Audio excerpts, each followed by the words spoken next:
Have you ever been on hold with a company for what feels like an eternity, only to get a customer service representative who's completely unhelpful? We've all been there. It's a frustrating dance of navigating automated menus, repeating yourself, and hoping someone, anyone, can actually solve your problem. And in the world of online banking, where there are no physical branches to walk into, a company's customer service is arguably the most important part of the entire experience. Today, we're diving deep into the Ally customer service experience, not through some corporate press release, but through the raw, unfiltered opinions of real people on Reddit. We're talking about the good, the bad, and the truly ugly. Reddit is a treasure trove of candid reviews, and when it comes to Ally Bank, the sentiment is mixed, to put it mildly. We'll start with the positive, because there are people out there who love Ally. They rave about the high-yield savings accounts, the user-friendly app, and the lack of fees. For these customers, the customer service is a non-issue because they rarely, if ever, have to use it. When they do, they've found the reps to be friendly and helpful. One longtime customer said they've been with Ally since 2011 and everything has been great. Another mentioned they've had only one issue in 10 years and it was resolved quickly.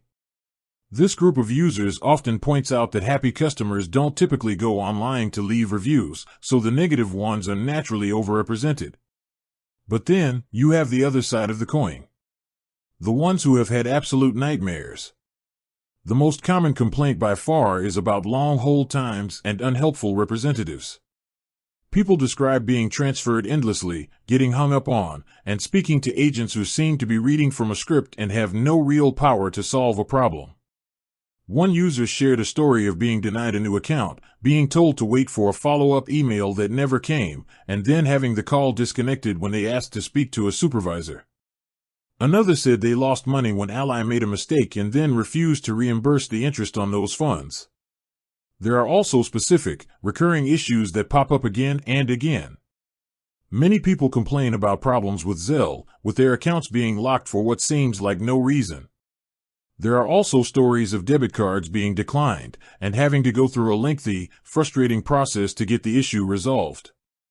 Some users even claim that Ally's customer service has gone offshore, leading to a language barrier and a general decline in the quality of support.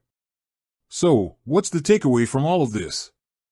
Ally is a great bank when everything is working perfectly. The rates are good, the features are solid, and for routine banking, it's a fantastic option. However, if you have a complex problem, a major issue, or an emergency, it seems like your experience could be a gamble. The Reddit reviews suggest that you might be in for a long, frustrating fight to get your money back or your problem solved.